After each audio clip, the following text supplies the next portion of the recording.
sehat bagi kita semua ya. Pada pagi hari ini kita akan melakukan praktikum terkait dengan pemeriksaan genitalia pria ya.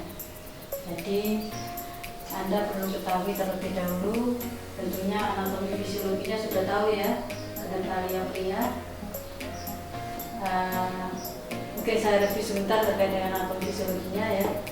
Jadi di bagian atas ini ya, ini ada bulu pubis dan mons pubis. Jadi mons pubis ini tempat yang ditumbuhi oleh bulu pubis, itu namanya mons pubis.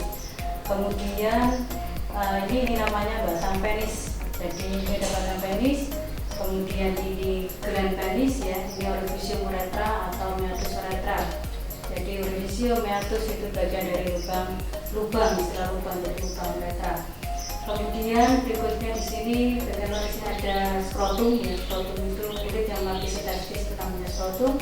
Kemudian testis ya, ini testis. Kemudian ada di belakang ini ada epididymis. Jadi kalau kita angkat skrotum di sini ada epididymis, dan di bagian daerah pangkal leher dari skrotum ini ada chorda spermaticus. Nah itu kita bicara sebentar terkait dengan anatomi dari genitalia pria. Nah, kemudian terkait dengan proses pemeriksaan genitalia pria, tentunya kita tidak banyak menggunakan alat yang kita pakai ya. Di sini kita cukup menggunakan handscoon bersih. Jadi kita siapkan sepasang handscoon bersih, dan juga nanti perlu disiapkan alas atau perlak ya. Jadi ada handscoon bersih dan perlak, itu yang alat yang perlu kita persiapkan untuk proses pemeriksaan genitalia pria. Nah, setelah kita siapkan alat, tentunya kita persiapan pasien ya. Kita komunikasikan dengan pasien, jelaskan maksud dan tujuannya. Selamat pagi Bapak, pada pagi hari ini saya perawat Dian yang untuk melakukan pemeriksaan pada alat genitalia Bapak ya, supaya nantinya kita mengetahui apakah alat genitalia Bapak ada kelainan atau tidak seperti yang Bapak lakukan tadi ya. Itu perlu kita lakukan pemeriksaan lebih lanjut pada area genitalianya. Bagaimana Bapak bersedia ya? Manakala pasien bersedia, kita juga kasih tahu pasien, karena pada pemeriksaan genitalia pria yang harus kita waspadai, jangan sampai kita melakukan pemeriksaan kondisi pasien dalam kondisi ereksi. Jadi kita minta pasien pahamkan Bapak nanti pada saat proses pemeriksaan, mohon maaf jangan sampai terjadi proses penegangan daerah penisnya. Jadi kalau di sini Bapak mengalami penegangan, maka pemeriksaan akan kami hentikan. Jadi mohon kerjasamanya, Bapak rileks ya, Bapak jangan terfokus ke kami dalam proses pemeriksaan supaya nanti tidak terjadi ereksi ataupun penegangan pada area penisnya. Nah, setelah kita berikan penjelasan, kemudian kita persiapan lingkungan ya, tutup sketsa untuk menjaga privasi pasien, kita atur pencahayaan supaya kita bisa mempermudah untuk melakukan penilaian atau pemeriksaan pada alat genitalia pria pada bapaknya. Kemudian setelah itu kita masuk pada prosedur ya, cuci tangan 6 langkah tadi.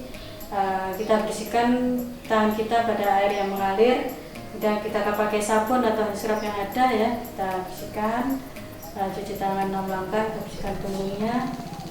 Kemudian kita bersihkan daerah jari-jari kita ya, dan daerah ibu jari dengan cara memutar, begitu juga dengan kedua belah tangan.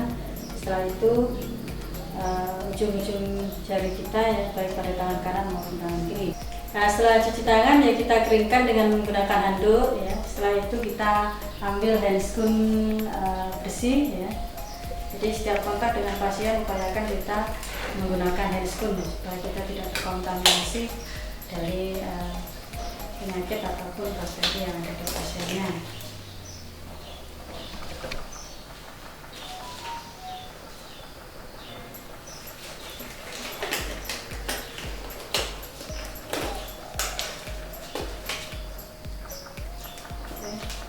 Setelah kita pasang handscoon bersih ya, kita minta tolong posisikan pasien di sini. Nantinya kalau bisa pakai dorsal recumbent ya, lebih mudah kita melakukan pemeriksaan.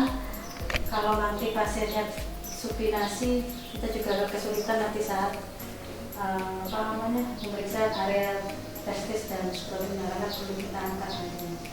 Jadi yang perlu kita buka hanya pada area-area yang memang akan kita periksa. Jadi jangan sampai pasiennya pengawasnya ya.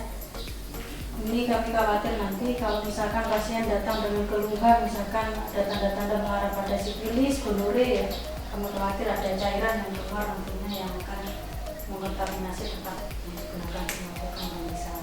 Terima kasih Mas. Setelah itu posisi kita untuk pemeriksaan ini bisa dari depan pasien ya, bisa kita dari sebelah kanan dari pasien. Nah, untuk yang pertama untuk kita melakukan pemeriksaan harus kita perhatikan pertama adalah daerah pubis ya, tempat atau pubis. Inspeksi ya, jadi kalau kita melihat itu namanya inspeksi. Kalau kita melakukan perawataan itu namanya palpasi. Nah, sekarang kita awali dengan melakukan proses inspeksi, melihat apa yang harus kita lihat pada daerah bulu pubis di sini ya. Bulu pubis yang kita lihat yang pertama adalah penyebaran bulu pubisnya. Penyebarannya merata atau tidak ya. Kemudian yang kedua bisa kita lihat kebersihannya. Ya, daerah rambut atau bulu pubis di sini bersih nggak bulu pubisnya. Kemudian kita cek juga adakah lesi, ya, ulcerasi atau skoriasis. Jadi eskorasi, eskorasi. Kalau ada eskorasi pada daerah mons pubis di sini, ini bisa menandakan pasiennya kena skabies. Jadi kalau nanti bisa dicek di daerah mons pubisnya. Setelah itu kita bicara melakukan inspeksi pada area batang penis ya. Kita lihat daerah batang penis di sini yang pertama adalah warnanya. Bagaimana dengan warnanya? Adakah kemerahan ya, tanda-tanda infeksi lainnya? Kemudian yang kedua bisa jadi mungkin di sini ada terlihat nampak adanya ulcerasi, lecet dan sebagainya, lesi dan sebagainya. Itu kita bisa melihat di daerah batang penisnya. Kemudian berikutnya kita masuk pada area gland penis. Nah, gland penis di sini kita bisa melihat yang pertama pasiennya ini sudah disirkumsisi atau belum. Kalau pasiennya belum disirkumsisi, maka perlu kita lakukan pemeriksaan gland penis ya, dengan kita membuka ya prepusiumnya ya, kita tarik ke depan dulu. Kalau memang belum disirkumsisi, kita tarik ke depan, setelah itu kita tarik ke belakang. Nah, kalau ternyata ditarik ke belakang di sini untuk membuka area gland penisnya tidak bisa, berarti pasien itu mengalami fimosis. Ya, mengalami fimosis. Tapi kalau kita buka di sini bisa, berarti dia masih dalam kondisi normal. Nah, setelah kita buka, kita cek di daerah gland penisnya. Apa yang harus kita lihat di daerah gland penis? Yang pertama kita lihat adakah tanda-tanda infeksi di daerah gland penis.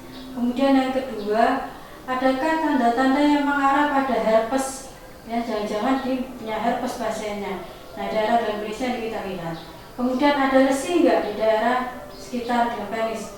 Jadi kalau gland penis mengalami infeksi, ini namanya balanotis ya. Ini kita lihat ada tanda-tanda kesana atau tidak ya. Kemudian di area gland penis di sini kita lihat juga mungkin ada kondiloma. Kondiloma di sini benjolan-benjolan kecil yang mengindikasikan adanya keganasan pada area gland penis. Itu kita harus cek. Kemudian berikutnya kita lihat juga daerah meatus uretranya atau orifisium uretra atau lubang uretra. Jadi istilah lubang uretra ini bisa orifisium, bisa meatus. Nah, daerah uretra ini kita lihat lubangnya. Normalnya di sini tepatnya ada di tengah ya. Namun kalau ternyata ada kelainan di sini bisa epispadia maupun hipospadia. Kalau lubangnya ternyata ada di bagian atas itu namanya epispadia. Kalau ternyata lubangnya di bagian bawah itu namanya hipospadia. Hipospadia monggo bisa. Kemudian selain itu kita juga bisa melihat stenosis. Stenosis itu sumbatan pada area meatus uretra. Adakah sumbatan di area meatus uretranya? Nah, jangan-jangan di sana ada sumbatan ya.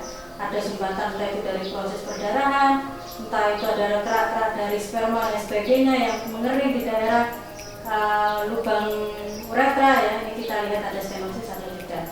Kemudian setelah itu kita lihat cairannya. Nah, di meatus uretra di sini itu bisa ada beberapa cairan yang keluar, entah itu nanah ya, pes atau istilahnya di sini biasanya mengarah pada cairan seperti serus ya. Kemudian bisa juga cairan darah yang keluar dari sini. Jadi kalau pasiennya sifilis, uretritis itu biasanya darah yang keluar. Itu kita lihat di sini. Di daerah area lubang ureter atau meatus ureter. Nah, berikutnya kita masuk pada skrotum. Skrotum yang pertama kita lihat adalah warnanya. Jadi kalau kita megang skrotum, maaf ini saya masih belum palpasi tapi inspeksi ya. Kita lihat di sini skrotum di sini warnanya kulit dari skrotum itu biasanya warnanya gelap ya, coklat agak gelap. Jadi kalau di sini nampak adanya kemerahan berarti di sana ada tanda-tanda infeksi pada daerah skrotumnya. Kemudian dilihat ada pembengkakan nggak di daerah skrotumnya, atau jangan-jangan di sini pasiennya mengalami hernia skrotalis ya. Hernia skrotalis itu biasanya membengkak yang isinya di dalamnya seperti ada cairannya. Hernia skrotalis, maaf kalau tadi dokter. Kita lihat apakah ada hernia skrotalis atau tidak. Kemudian ada hidrogel atau tidak. Jadi hidrogel di sini pada skrotum itu biasanya nampak skrotumnya membesar, rata, tidak berbenjol-benjol, tapi di dalamnya seperti terisi cairan. Jadi kalau seperti itu menandakan dia mengalami hidrogel. Tapi kalau varikokel di skrotum kita juga lihat varikokel enggak.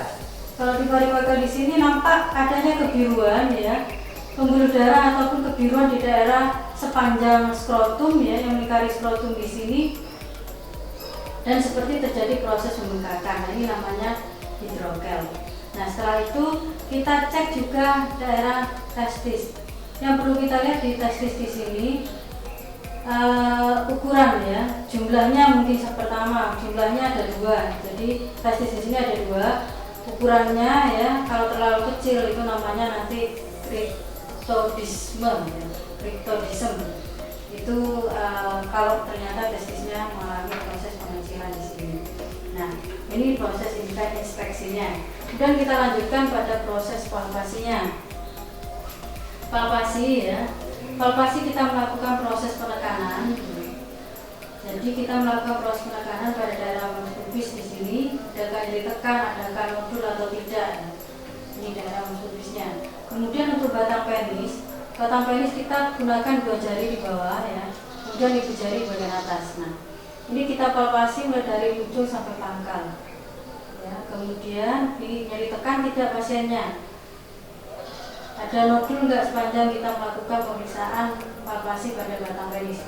Atau jangan-jangan pada saat kita melakukan proses penekanan batang penis ada cairan yang keluar, tadi darah maupun pesnya nggak keluar, tapi saat sudah kita lakukan proses palpasi atau penekanan ternyata ada cairan yang keluar. Nah, setelah itu kita masuk pada area gland penis ya, terus juga ada gland penis, kita periksa adakah nodul atau tidak, ada nyeri tekan atau tidak. Setelah itu masuk pada pemeriksaan palpasi skrotum dan testis. Nah, untuk palpasi skrotum dan testis kita gunakan ini 2 jari di bawah skrotum, karena ini pantum ya, ini sulit. Biasanya tangan kita ini ada 2 di bawah ini, bawahnya testis, yang satunya itu jari bagian atas. Nah, kita palpasi. Nah, di sini normalnya testis di sini saat kita lakukan proses penekanan ya atau perabahan, di sini teraba kenyal ya, kenyal licin teksturnya. Tapi kalau ternyata testisnya ini ada mengindikasikan adanya CA testis, ini biasanya teraba keras. Nah, kemudian adakah nyeri tekan atau tidak pada daerah testisnya. Setelah itu kita periksa palpasi pada daerah epididymis. Epididymis itu ada di daerah belakang dari skrotum. Jadi sepanjang bagian belakang skrotum itu epididymis. Kita lihat ya, adakah pembengkakan, adakah nyeri tekan atau nodul-nodul di daerah epididymis. Nah, setelah itu kita melakukan pemeriksaan pada area chorda spermaticus. Chorda spermaticus itu ada di bagian leher dari area skrotum ya. Jadi di belakang sini, harusnya ini bisa dikeataskan. Kita lakukan pemijatan ya dengan menggunakan ibu jari bisa, atau dengan jari telunjuk. Ini mengelilingi di daerah bawah skrotum bagian leher. Jadi dari sini ke sini ke belakang sampai ke belakang. Ada nyeri tekan nggak di sana? Ada pembengkakan ya, ada atau nodul di daerah korda spermaticus ya. Jadi setelah kita lakukan pemeriksaan, kita ambil perlatnya terlebih dahulu. Bapak, mohon maaf angkat sebentar ini.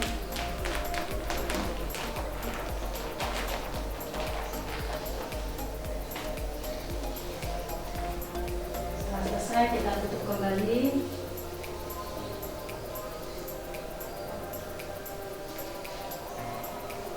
Setelah itu kita buka hasgun,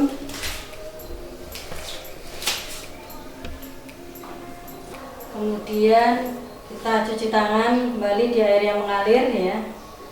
Kita cuci tangan.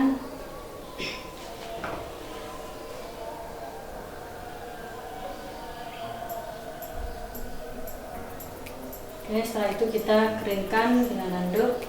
Nah, setelah kita lakukan perawatan, kita kembali pasien, kita tanya pasien ya, bagaimana setelah dilakukan pemeriksaan. Bapak, gimana setelah dilakukan pemeriksaan? Merasa nyaman atau ada sesuatu yang perlu disampaikan ke kami? Nah, setelah Anda melakukan ini ya, Anda tidak perlu lagi melakukan proses pengkajian dengan secara objektif, dibuka kembali. Jadi ya, tidak perlu untuk itu kita setelah kita beritahu apa hasil dari pemeriksaan ini ya, kita lakukan proses dokumentasi. Kita catat nama pasiennya siapa, apa yang kita lakukan, yaitu pemeriksaan genitalia pria, waktunya kapan ya, hari, tanggal, jam kita tuliskan, hasilnya bagaimana dari pemeriksaannya. Kalau memang ternyata ada kelainan atau ketidaknormalan dari apa yang kita periksa, ya kita tuliskan di sini, ataupun hal-hal yang terjadi pada saat proses pemeriksaan. Kemudian nama perawat dan juga paraf dari perawat yang melakukan tindakan. Mungkin itu saja dari kami terkait dengan proses pemeriksaan genitalia pria pada kesempatan siang hari ini. Kurang lebihnya saya mohon maaf. Wassalamualaikum warahmatullahi wabarakatuh.